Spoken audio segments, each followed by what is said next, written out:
예, 오늘은요, 날 자녀라 하시네, 날 자녀라 하시네라는 제목으로 말씀을 나누겠습니다. 여러분들 베토벤의 바이올린 소나타 넘버 9가 9이죠. 넘버 9. 예, 크로아처라는 그런 곡이 있습니다. 일반적으로 이렇게 음악은 이렇게 4악장으로 되어 있는데요. 이 크로아처는 3악장으로 되어 있습니다. 그런데 여러분들 실망스럽게 그 곡은 한 35분, 40분 정도의 연주를 합니다. 그러니까 다른 곡보다 1악장이 더 적음에도 불구하고 굉장히 긴 음악입니다. 긴 음악인데 제가 설교를 준비하면서 이 크로아처를 한번 들어봤습니다. 뭐 손여름, 피아노 잘 치는 그분이 계십니다. 그분하고 한 바이올리니스트가 둘이서 이렇게 연주하는 것을 제가 한번 들어봤습니다. 들어봤더니요, 이게 곡이 그런 겁니다. 있잖아요, 처음에는 바이올린과 피아노가 조용히 연주가 됩니다. 조용히 연주될 때는 꼭 내 기분에, 제 기분입니다. 전혀 해설을 보지 않았기 때문에 그냥 내 느낌이 푸른 초장을 아주 이렇게 편안하게 쫙 걷는 듯한, 예, 그냥 펼쳐진 푸른 초장을 보는 듯한, 예, 시작이 그렇게 싹 됩니다.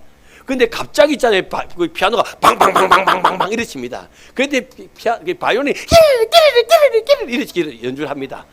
그러면서 끼리리 방방방방이 붙어가지고요, 막 싸우는 것 같은, 막 그렇게 막 되면서 사람의 마음을 또 힘들게 합니다. 그러다가 또 뭐 둘이가 이게 음악적 재질은 전혀 없지만 이게 좀 화음이 맞나? 이거 좀 손여름이 틀린 거 아이가? 또 그런 부분도 있습니다. 하여튼 막 이게 음악이 좀 아주 이상한 음악입니다.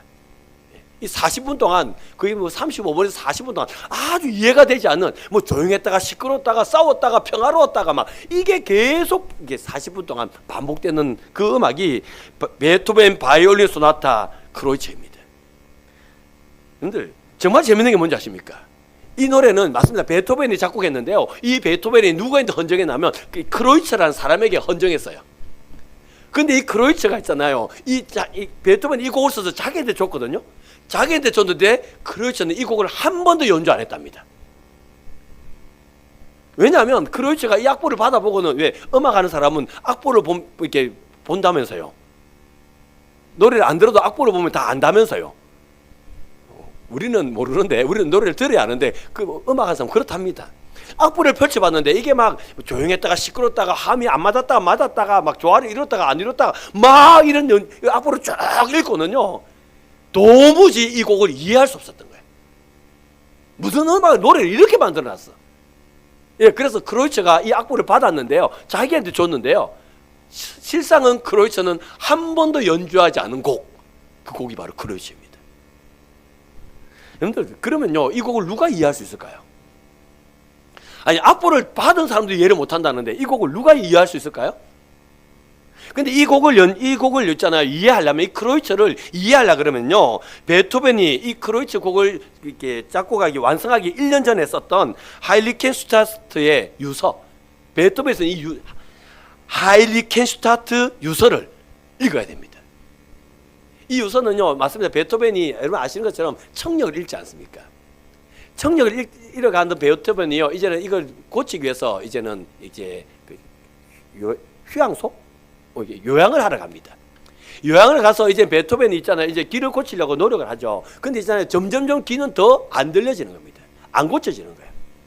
그러니까 이제 베토벤이 낙심을 낸 겁니다. 이 음악하는 사람에서 귀는 정말 중요한 거 아닙니까?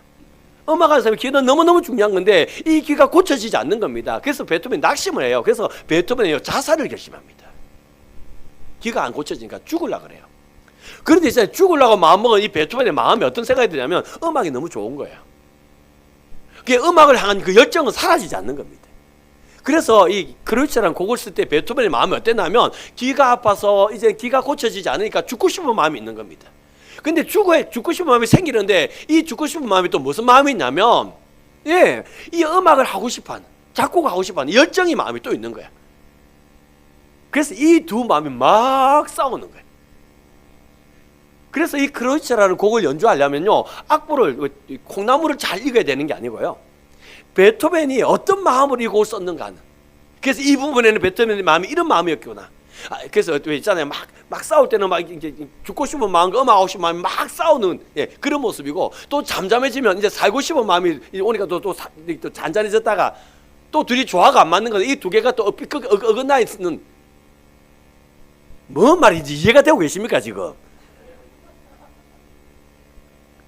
그냥 악보만 보면 도무지 이해가 되지 않는 곡입니다. 악보만 보면 도무지 이해가 되지 않는 곡인데 이제 하일리 캔 스타트 이 유서를 읽어보면 아 베토벤이 이런 마음을 가지고 이 곡을 썼구나. 그래서 그 부분 베토벤의 마음이 읽어지고 그 베토벤의 마음이 읽어져야 이 곡을 연주할 수 있는 거예요. 여러분 근데 있잖아요. 제가 왜 지금 설교 서론에 아주도 못하는 음악 얘기를 제가 하고 있냐면 이게 바로 신앙생활 아니겠습니까? 근데 신앙생활은요 이 성경에 기록된 하나님의 말씀 하나하나를 얼마나 지키고 사느냐 못 지키고 사느냐 그것도 중요하지만 그게 다가 아니란 말입니다. 내가 이 성경을 얼마나 많이 알고 있고 내가 이 성경에서 살고 있느냐 안 살고 있느냐 그게 중요한 게 아니라 이것보다 더 중요한 게 그게 뭐냐면 이 말씀을 이제 하나님의 마음인 거예요. 그래서 이 말씀을 읽고 이 말씀을 살아가면서 하나님이 이런 마음이셨겠구나. 하나님이 이런 마음이셨겠구나. 그래서 이 성경을 통하여 우리는 뭘 알아야 되냐면 하나님의 마음을 알아야 되는 거예요. 여러분들 사실 예수님 시대 때 그 바리새인들이 왜 책망을 받습니까? 그 바리새인들요, 예, 정말 율법을 철저히 지킨 사람, 말씀을 철저히 지킨 사람들이었어요. 그래서 그들은요, 제가 늘 하는 말씀처럼 그들은요, 그 조미료도 11절 드렸어요. 조미료까지 11절 드렸다고요. 정해진 시간에 기도했습니다. 예, 그들은 정해진 구제했습니다. 다 했다고요. 철저하게 말씀을 지켰는데 예수님은 그들을 책망하십니다. 이유가 뭐겠습니까? 얼마나 잘 지켰느냐가 중요한 게 아니라 이 말씀을 지켜나가면서 우리 하나님이 어떤 마음이셨겠는가 하나님을 알아가야 되는데 그들 하나님을 몰랐던 거죠. 그러니까 예수님이 답답했던 거죠. 근데 있잖아요, 이거요 신앙만 그런 거 아닙니다. 사실요 부부도 마찬가지입니다. 여러분들 부부싸움 해보셨습니까? 여러분들 부부싸움, 형심 누님은 부부싸움 한 번도 안 해보셨죠? 용현 형님 어디 갔노? 저 뒤에 앉아 계시네. 아니 우리 저 용현 형님 같은 저런 성인 군자하고 살면서도 싸워요? 이거는 형신 누나가 잘못된 거다. 이건 뭐 판정할 것 들을 것도 없다. 형신 누님이 잘못한 거다. 용현 형님하고 싸운다는 건 이건 있을 수 없는 일이고요. 예. 근데 여러분들 근데 왜 싸우십니까? 왜 싸우세요? 사실 있잖아요. 부부싸움 하면 남편들이 주로 하는 말이 이거랍니다. 내가 월급을 안 갖다 줬나? 내가 바람을 피웠나? 근데 왜 당신은 나만 보면 이렇게 땡땡거리노? 남편들이 하는 레파토리 중에 이런 레파토리가 있다면 내가 월급을 안 갖다 줬나? 내가 바람을 피웠나? 내 할 도리 다 했는데 너는 왜? 뭐 이러면서 이제 싸운답니다. 근데 여러분들 이제 제가 이제 물어볼게요. 1번은요 이게 월급 제때 갖다 주고 아내 마음 모르는 남자. 2번은 예, 월급을 조금밖에 안 갖다 주지만 아내 마음을 아는 사람. 제가 똑바로 물었죠? 여러분들 이 두 남자 중에 한 남자 산다면 어떤 남자 사시겠습니까? 돈 많이 갖다 주고 내 마음 모르는 남자? 돈은 좀 적게 갖다 주지만 내 마음을 알아주는 남자. 야, 1번 한 명 나왔습니다. 1번. 어쨌든 남자는 돈을 많이 갖다 줘야 돼. 1번. 예. 그럼 내가 설교할 게 없고. 사실 여러분들 부부싸움은 한 이유가 있잖아요. 돈 적게 갖다 줘 싸우는 일은 거의 없습니다.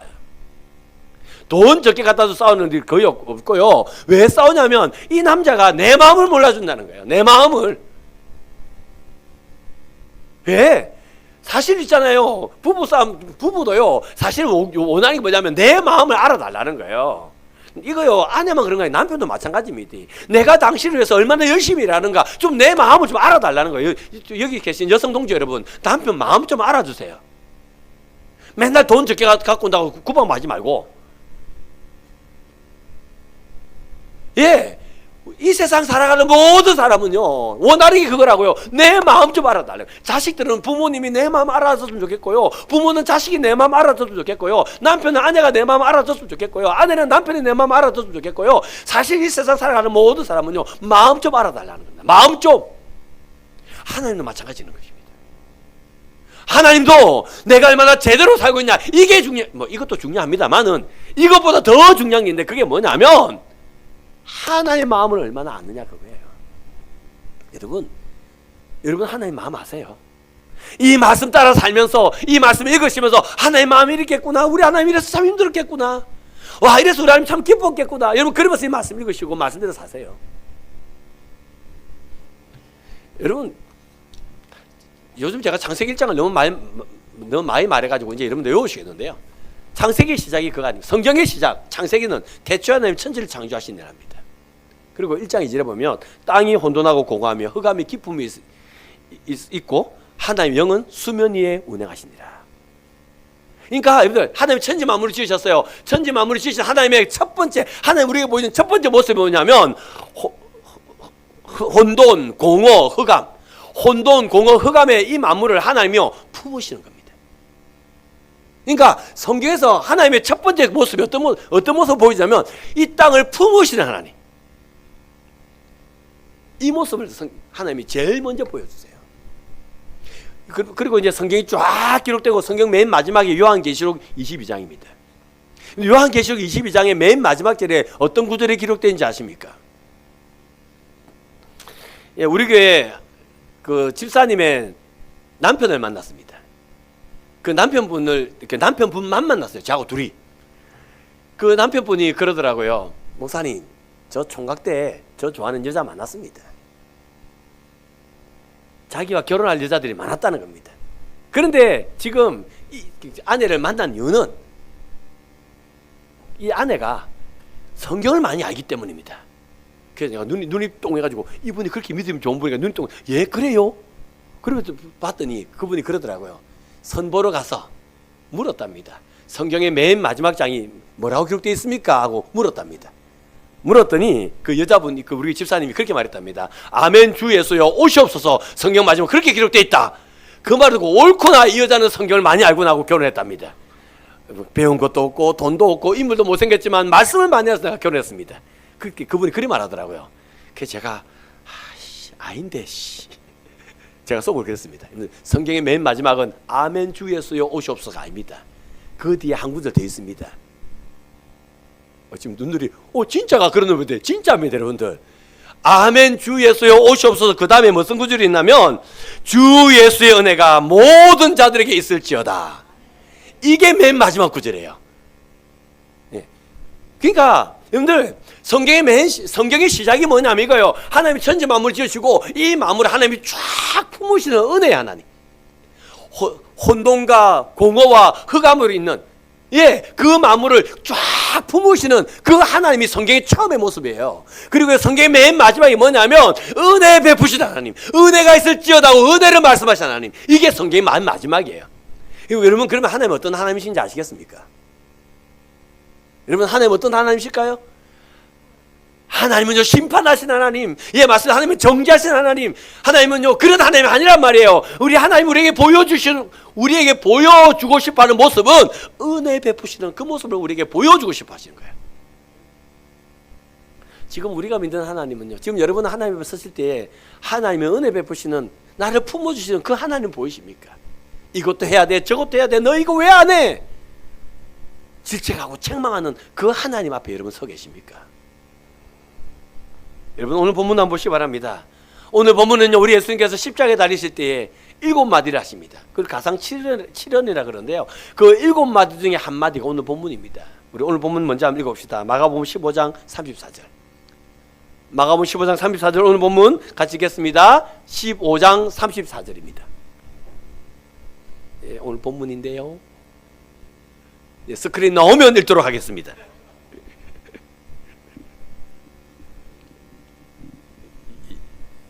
잠시 쉬었다 가겠습니다. 저도 되고 물도 한잔 마시고. 나왔습니다. 이제 같이 읽겠습니다. 시작. 제9시에 엘리 엘리 라마 사박다니 하시니 이를 번역하면 나의 하나님 어찌하여 나를 버리셨나이까 하는 뜻이라. 예수님 십자가에 달리셨습니다. 그때 예수님께서요 하나님을 지금 나의 하나님 예수님의 하나님을 하나님이라 부르고 있습니다. 지금 여러분들이 그래 하나님은 하나님을 부르는데 뭐 그게 왜 이런 눈을 하고 계신데요. 저는 예수님이 왜 하나님은 하나님을 불렀을까 질문합니다. 왠지 아십니까? 여러분들 요한복음 5장을 보면 베데스다의 38년 된 병자를 예수님 만나십니다. 그때 예수님께서 그 38년 된 병자에게 네 자리를 두고 가라라고 말씀하세요. 그래서 38년 됐던 이 병자가 자리를 두고 갔는데 그날이 안식일이었습니다. 유대인들이 그래서 안식일에 자리를 들고 가는 건 옳지 않다라고 말합니다. 그리고는 이제 이들이 예수님을 만납니다. 그리고는요 예수님이 안식일에 사람을 고치는 것은 옳지 않다고 그래서 그들은 예수님을 박해합니다. 그래서 예수님을 박해하니라 성경 그렇게 기록합니다. 그래서 예수님께서요 안식일에 이제 38년 된 병자를 고쳤기 때문에 박해를 받고 있었습니다. 그 박해를 받는 예수님이 그 유대인들에게 한마디를 해요. 근데 그 한마디 때문에 예수님은 이제는 죽게 됩니다. 예수님이 그 유대인들에게 뭐라고 말하는지 아십니까? 요한복음 5장 18절 말씀인데요. 우리 요한복음 5장 18절 같이 읽겠습니다. 시작. 유대인들이 이로 말미암아 더욱 예수를 죽이고자 하니 이는 안식일을 범할 뿐만 아니라 하나님을 자기의 친아버지라 하여 자기를 하나님과 동등으로 삼으심이로라. 지금 유대인들이요 예수님이 안식일에 38년 병자를 고쳐서 안식일에 범해가지고 화가 많이 나 있습니다. 그래서 예수를 박해하고 있습니다. 그 박해받는 예수님 있잖아요. 내 아버지가 일하시니 나도 일한다. 하나님을 내 아버지라 말한 거예요. 그 말을 들었던 유대인들이 예수를 죽이고자 한 겁니다. 여러분 안식일에 사람 고친 그 병자 고친 것 때문에 지금 이렇게 예수를 박해하고 있으면요 그런 사람들에게 하나님의 아버지라 부르면 죽일 줄 알았을까요? 몰랐을까요? 예, 여러분들 하나님의 아버지라 부르는 자는 없습니다. 하나님은 다 하나님을 부르지. 근데 예수님이요 하나님의 아버지라 부르는 거예요. 그러니까 유대인들이요 그 말을 듣고 예수를 이제 죽이고자 한 겁니다. 그러면 예수님께서 그냥 하나님을 부르면 되지. 그때는 아버지라 불렀다고요. 그런데 여러분 성경을 한번 읽어보십시오. 성경 읽어보면 있잖아요. 예수님은요 하나님을 항상 아버지라 불렀습니다. 예, 예수님께서 이제 죽은 나사로를 살리지 않습니까? 죽은 나사로를 살릴 때 이렇게 기도합니다. 내 아버지여 내 말을 들으신 것을 감사하나이다. 하나님을 아버지라 불렀어요. 겟세마네에서 기도할 때도요 예수님은 하나님을요 아버지라 불렀어요. 사실 있잖아요. 성경 어디를 봐도 예수님은 하나님을 아버지라 불렀지 하나님은 하나님을 부른 적이 없습니다. 성경 어디를 봐도요 예수님은 하나님을 아버지라 불렀어요. 하나님을 안 불렀다고요. 근데 님들 십자가에 달려서 죽음 앞에 있었던 그 예수님, 십자가에서 가장 큰 고통 속에 있는 그 예수님이 하나님을 뭐라 부른다고요? 아버지를 안 부르고 하나님이라 부른다고요. 자, 그러면 이제 궁금하시죠? 왜? 왜 아버지라 부르면 죽을 줄 알면서도 예수님은 하나님을 아버지라 불렀는데 왜 십자가에서는 하나님을 하나님 불렀을까? 이제 궁금하시죠? 왜 하나님을 불렀을까요? 여러분들 이기현 목사님이라는 분이 우리 교회에 계십니다. 잘 아시는가 모르겠는데 일부 때 물어보니까 우리 교회 부임한 지 7년 됐다더라고요. 이기현 목사님이 우리 교회에 부임하고 코로나가 터졌습니다. 그러니까 이기현 목사님이 우리 교회에 부임 안 했으면 코로나 안 터졌을 건데 코로나를 몰고 오시는 분이십니다. 독특하신 분이십니다. 예. 하여튼 이기현 목사님 저하고 7년 사이 가면서요 참 이분 독특하다 하는 부분들이 참 많이 있었습니다. 예. 뭐 여러분 잘 모르시겠지만 말 나온 김에 좀 더 하면요 이기현 목사님은요 한 번 한 것 반복하는 거 굉장히 싫어합니다. 예. 그래서 이제 한 번 한 걸 또 시키잖아요. 그럼 안 합니다. 그냥 야단 맞을 줄 알면서도 안 합니다. 그리고요 일 처리 능력이 있잖아요. 굉장히 속도가 빨라요. 그래서 있잖아요 최후의 5분까지 놉니다. 그래서 제가 중간중간 물어보거든요. 그러면 안 합니다. 그리고 딱 이제 이게 똑딱 필요한 그 시점 되면 딱 해갖고 갖고 또 들어옵니다. 또 하니까 하여튼 진짜 독특하시죠. 좀 미리 해놓으면 편할 낀데 최후의 5분까지 미루고 버티는 스타일. 그런데도 일하는 일 처리 능력은 엄청나게 빠른 스타일. 하여튼 뭐 독특한 부분이 한두 개가 아닌데요. 근데 이런 독특하신 이기현 목사님에게 진짜 독특한 부분이 하나 더 있습니다. 그게 뭐냐면 이기현 목사는요 그 장인을요 장인이라 부르지 않고 장인을 아빠라 부릅니다. 예, 저도 저희 장인은 돌아가셨지만 뭐 저희 장인은 살아계실 때 저는 장인을 뭐 장인이라 부르기는 좀 그렇잖아요. 그래서 저는 아버님이라 불렀습니다. 저희 아버지는 아버지, 장인은 아버님. 그러니까 아버지, 아버님. 이제 저는 그렇게 불렀습니다. 그런데 이겨 목사는 장인을 아빠라 부르는 겁니다. 장인 아빠. 아버지 이상하네 좀. 진짜 오글거리죠. 그런데 한 번은 그런 날이 있었답니다. 장인이 목사님이시거든요. 아시사모님 목사님 딸입니다. 장인이 목사님이신데 한 번 그 장인과 의견 충돌이 생겼습니다. 의견이 안 맞았던 거예요. 이겨 목사 화가 많이 났겠죠. 의견 충돌이 생겼고 이제 화가 많이 난 이 이겨 목사가 이제 이제 장인을 부르는 거예요. 근데 아빠라고 불러야 되잖아요. 쭉 아빠라 불렀잖아요. 쭉 아빠라 부르는데 그날은 이렇게 불렀답니다. 아버님께서는 예 장인을 아버님이라 불렀던 겁니다.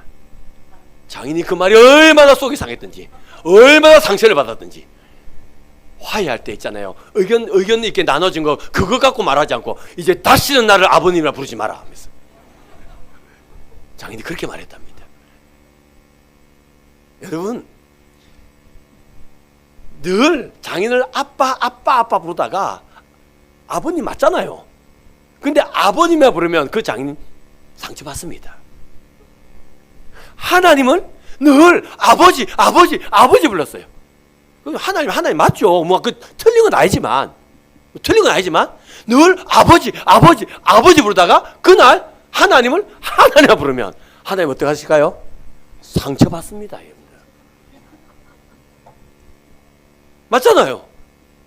하나님이 아니라서 상처받는 게 아니고 늘 아버지라 부르다가 늘 아빠라 부르다가 아버지라 부르면 상처받는 것처럼 하나님 상처받는 거예요. 그런데 예수님이 십자가에서 늘 아버지 부르던 그 예수님이 십자가에서는 하나님을 부른 거예요. 하나님 얼마나 상처받으셨을까요? 그런데 왜 예수님은 하나님을 부르셨을까요? 이게요 내가 너무 힘들어서 열받아서 지금 하나님을 부른 건 아니라는 거 아시죠? 이기현 목사는 열받아서 장인을 아버님을 불렀지만 예수님은 그런 의미로 부른 거 아니란 말입니다. 그거 아니에요. 너무 힘들어서 열받아서 한 거 아닙니다. 왜 하나님을 불렀을까요?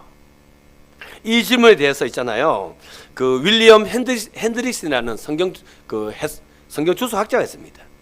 그 윌리엄 핸드릭슨이 이 부분을 이렇게 말합니다.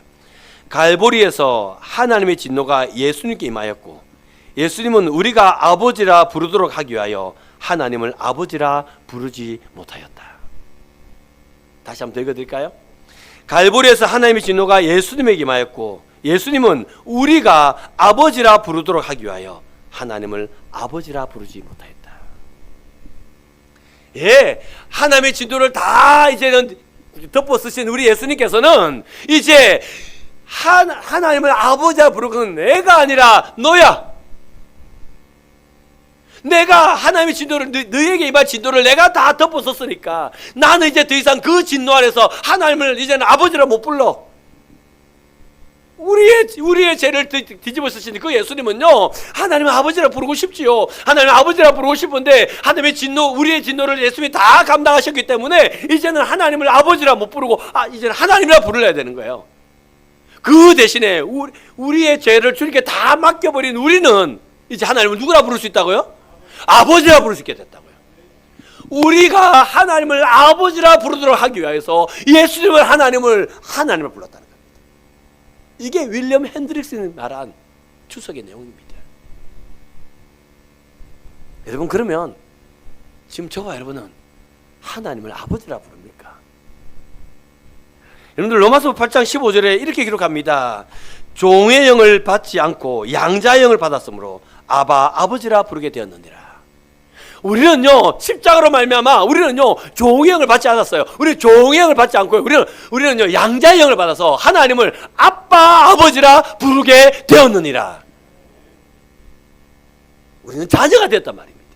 그런데 있잖아요 신앙생활하면서 우리는요 하나님이 아버지가 아닙니다. 하나님이 주인이 될 때가 많아요. 여러분은 하나님이 아버지입니까 주인입니까? 여러분 하나님의 자녀입니까? 하나님의 종입니까? 누가복음 10장을 한번 생각해 보시기 바랍니다. 누가복음 10장을 보면 여러분이 잘 아는 사건이 나와요. 예수님이 한 마을에 들어갔습니다. 그때 마르다가 예수님을 영접합니다. 그리고 마르다는 예수님을 영접해서 예수님을 대접하기 위해서 막 분주합니다. 그때 마리아는요, 예수님 발치에 앉아서 말씀을 듣고 있습니다. 그때 막 분주했던 마르다가 짜증이 났겠죠. 짜증이 안 났겠습니까? 그래서 마리아에게 명하여 나를 도와주라 하소서. 예수님 나 혼자 일하는 게 안 보입니까? 마리아를 명해서 내 도와주라 하세요. 마르다가 예수님께 그렇게 말합니다. 그때 예수님이 마르다에게 하신 말씀이 뭡니까? 예수님이 아이고 마르다야, 내가 깜빡했다. 아이고 마르다야, 미안하다. 마리아 니 좀 정신 좀 차리라. 니 빨리 주방 가서 빨리 밥 해라 밥. 예수님이 그리 하십니까? 마리아가 더 좋은 곳을 택하였으니 빼앗기지 아니하리라. 그렇게 말씀하십니까? 1번입니까? 2번입니까? 2번입니다. 여러분, 더 좋은 게 뭡니까? 뭐가 더 좋은 거예요? 어떤 목사님은 이 부분을 이렇게 설교하더라고요. 하나님 예배 드리고 말씀 듣는 게 더 좋은 거다. 봉사하는 것보다 말씀 듣는 게, 예배하는 게 더 좋은 거다. 그래서 예배 드리는 것, 말씀 듣는 것은 빼앗기지 않는다. 어떤 목사님 그렇게 설교하시더라고요. 근데 여러분들 그거 틀렸습니다. 여러분들 말씀 듣는 게 더 좋은 거고 봉사하는 게 덜 중요하다고. 아닙니다. 여러분들 말씀 듣는 것도 중요하고 여러분들 봉사하는 것도 중요합니다. 여러분들 보십시오. 우리가 말씀을 들었습니다. 그 들은 말씀대로 살아가는 게 사역이고 봉사 아닙니까? 그러면 여러분들 말씀 듣는 것과 사역이 같은 거예요? 다른 거예요? 이것도 그냥 뗄 수 없는 거예요. 말씀 듣고 은혜 받으셨습니까? 은혜 받은 대로 살아가야 되는 거예요. 그게 사역이고 그게 삶이고 그게 봉사인 겁니다. 이거 두 개는 뗄 수 없는 거라고요.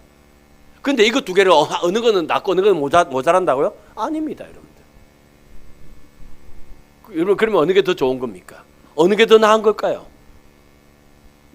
여러분 지금 이 그림을 머릿속에 그려보십시오. 예수님이 이제는 앉아 계시고 비스듬히 이렇게 앉아 계시고 그 밭에 마리아가 방긋 웃으면서 예수님 얼굴을 바라보고 있습니다. 그리고 예수님이 하는 말씀 한마디 한마디를 들으면서 웃기도 하고 울기도 하고 지금 마리아가 그러고 있는 겁니다. 그 마리아를 예수님은 사랑스러운 눈으로 보고 있는 겁니다. 그려지십니까? 졸지 마시고 이거 좀 그려보셔야 됩니다, 여러분들 좀. 이거 마치 있잖아요. 아버지하고 딸의 그 눈빛 아닌가요? 아버지와 딸의 눈빛이에요, 지금. 마르다는 어떻습니까? 주방에 가가지고 막 소뚜껑이 막 버글버글 끓으니까 이렇게 소뚜껑이 나왔다가 또 저 가서 막 또 깍두기 썰다가 막 바쁩니다. 막 바쁜 그 마르다 마음은 어떻는지 아십니까? 예수님 앞에 이 밥은 더 찰지게 만들어야 되고 깍두기는 더 사각형으로 똑똑똑 이렇게 있잖아요. 그 사이즈가 딱딱딱 맞아야 되고 그리고 뭐 예수님 뭘 좋아할까요? 잡채. 잡채는 윤기가 짜라락 흘러야 되고, 예. 그래서 예수님이 이렇게 잘된 상을, 맛있는 상을 차려가야 예수님이 기뻐한다. 그래서 잘된 상을 차려 예수님이 기뻐하니까 그 잘된 상을 만들기라고 막 혼자 분주한 겁니다. 그러면요, 그거는요, 종입니까? 딸입니까? 딸이면 아니죠. 마리아는 그 말씀 듣고 지금 그 아버지와 딸의 그 눈빛이 왔다 갔다 한다면 주방에서 막 밥하고 있는 마르다는요 지금 종이에요. 내가 뭘 해야 내가 지금 예수님이 기뻐한단 말이죠. 내가 뭘 해야 예수님이 기뻐한다. 내가 잘해야 예수님이 기뻐한다. 그건 종 아닙니까? 종? 그러니까 지금요 마리아와 마르다의 차이가 뭐냐면 마리아는 자녀의 자리에 앉아 있었고요 마르다는 종의 자리에 앉아 있었던 거예요. 그리고 예수님은 그렇게 말씀하신 거죠. 자녀의 자리에 앉아있는 이 마리아가 더 좋은 걸 택했으니 빼앗기지 아니하리라. 우리에게 준 이 자녀의 권세는 빼앗기지 아니하리라. 이게 예수님 말씀인 것입니다. 여러분 뭐 잘해야 우리는 사랑받는 사람 아닙니다. 우리는 뭘 잘해야 사랑받는 사람이 아니라고요. 그냥 우리는 자녀가 되었기 때문에 우리 존재 자체가 하나님의 기쁨을 믿으시기 바랍니다. 좀 못나셨습니까? 좀 제대로 못 사십니까? 제대로 사십시오. 제가 괜히 자수도 그럴 줄 알았죠. 제대로 사십시오. 그러나 제대로 못 살았다고 낙심하지 마십시오. 여러분이 제대로 못 살았기 때문에 자녀가 아닌 게 아닙니다. 여러분이 제대로 살든 제대로 못 살든 우리는 하나님의 자녀인 것입니다. 그런데 우리가 종의 영을 받아가지고 종이 돼가지고 막 분주하게 살면서 내가 분주하니까 또 다른 사람을 또 험담하기 시작합니다. 왜 마리아를 냅두십니까? 마르다 그리 말한 것처럼 종의 영을 받은 사람은요 이런 거예요. 나도 바쁘고 나도 분주하고 또 남도 또 시기하고 남도 질투하고 남도 고자질하고, 그건 종입니다. 여러분은 존재 자체가 하나님의 기쁨이 되는 자녀입니까? 하나님의 무언가를 해야 기쁨이 되는 종이십니까? 여러분들 날 자녀라 하시네라는 찬양이 있습니다. 사실은 몇 달 전에 제가 이 찬송을 처음 들었는데요, 이 찬송을 듣고 우리 자유교 성도들에게 좀 가르쳐 드려야 되겠다 생각했는데 제가 게을러서 못 알려드렸습니다. 가사가 그렇습니다.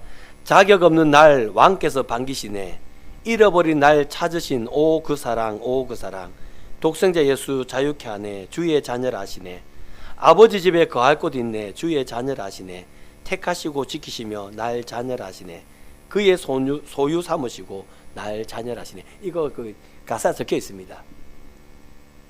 그럼 제가 불러드릴까요?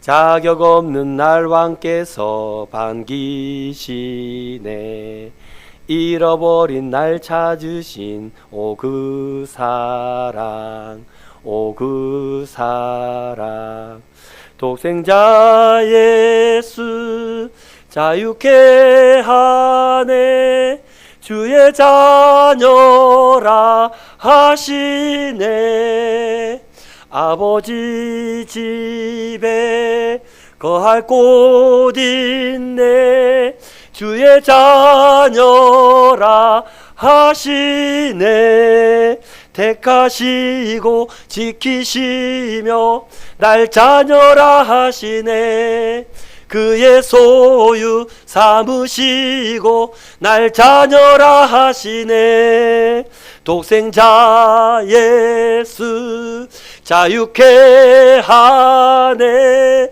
주의 자녀라 하시네. 뭐 이렇게 부르는 건데요. 더 부르면 다 입신할 것 같아가지고 이 자장가 아니었는데, 여러분 제가 이 노래를 언제 들었냐면요, 사랑의 교회 특세 때였습니다. 사랑의 교회 특세 때에 오정 목사님이 그 성도들과 함께 이 찬송을 불렀습니다. 독생자 예수 자유케 하네, 막 이렇게 부르는데요, 이 오정현 목사님은 찬송 부르다가 한 번씩 이걸 영어로 바꿉니다. 예, 한글로 부르다가 영어로 불러요. 영어로 부르는데요, 제가 깜짝 놀랐습니다.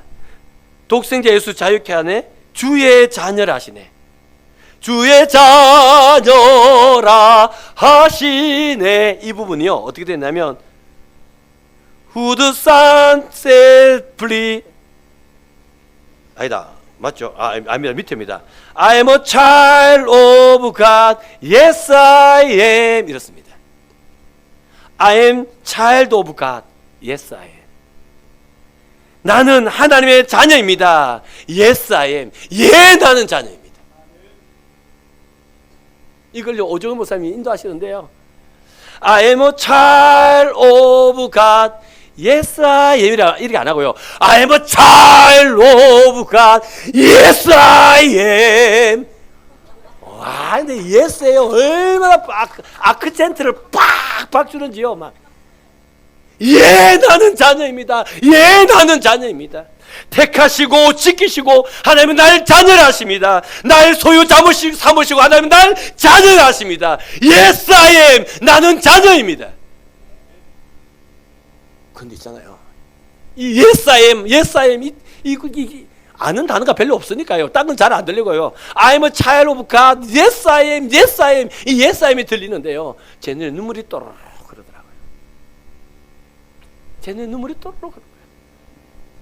예 하나님 그렇지요, 예 하나님 그렇지요. 늘 불평하고 늘 원망하고 늘 하는 일이 안 돼서 짜증내고 늘 이렇게 살아가는 나지만 하나님이 나를 자녀 삼아 주셨지요. 난 내 존재 자체가 하나님의 기쁨인 자녀 되었지요. Yes, I am. 난 자녀입니다. 한번 따라할까요? Yes, I am. 나는 자녀입니다. 여러분, 우리는 자녀입니다. 뭘 해야 사랑받는 사람이 아니라 그냥 존재 자체가 하나님의 기쁨인 우리는 하나님의 자녀라고요. 이제 이 모습을 가지고 이제 요한계시록 맨 마지막을 한번 보시기 바랍니다. 요한계시록 보면 내가 다시 오리라 주님 말씀하십니다. 아멘 주 예수여 오시옵소서. 성도들 그렇게 고백합니다. 그리고는 주 예수여 내가 너에게 있을지어다. 그래서 하나님의 은혜 하나님을 선포하십니다. 여러분 이제 우리 주님이 다시 오실 것입니다. 우리 주님이 다시 오실 때 여러분은 자녀로서 하나님을 만나실 것입니까? 종으로 만나실 것입니까? 종으로 만난 사람들은요 지금 마음이 조마조마한 겁니다. 내가 이것도 했고 내가 저것도 했고 내가 이리 해보고 저리 해보고 내가 이렇게 많이 있는데 이거 하나님이 기뻐하실까? 이거 하나님이 기뻐하지 않으면 난 쪽박인데. 그러니까요 죽음이 두려운 거예요. 죽음이 긴장인 거예요. 죽음 앞에서요 조마조마한 겁니다. 종에 된 사람은요 조마조마한 겁니다. 자녀는 아니에요. 자녀는 아니라고요. 은혜 베푸신 하나님이 내 아버지로 오시는 거예요. 여러분 아버지를 만나는 아들이 있잖아요. 성격표 놓고 성격가 좋아야 됩니까? 아니죠. 아니죠. 자녀는요 그냥 아버지가 오는 그게 좋은 겁니다. 그래서 아빠! 내가 뭐 앞에 어찌 살았는지는 기억도 안 납니다. 그냥 하나님이 너무 좋아서 아빠! 하고 뛰어가는 겁니다. 그게 자녀라고요. 죽음 앞에서 자녀된 자는 자유함으로 하나님께 달려갈 수 있습니다. 종된 자는 두려운 겁니다. 하나님은 분명히 말씀하셨습니다. 날 자녀라 하시네. 날 자녀라 하시네. 여러분이 못나도 됩니다. 여러분이 못났기 때문에 십자가에서 예수님께서 하나님을 아버지라 부르지 못하고 하나님을 부르면서 죽지 아니하셨습니까? 그래서 십자가로 말미암아 하나님을 아버지라 부르게 된 이 은혜가 얼마나 큰지 알고 이제는 아버지 되신 하나님을 고대하고 사는 복된 성도 될 수 있기를 주의 이름으로 축원합니다.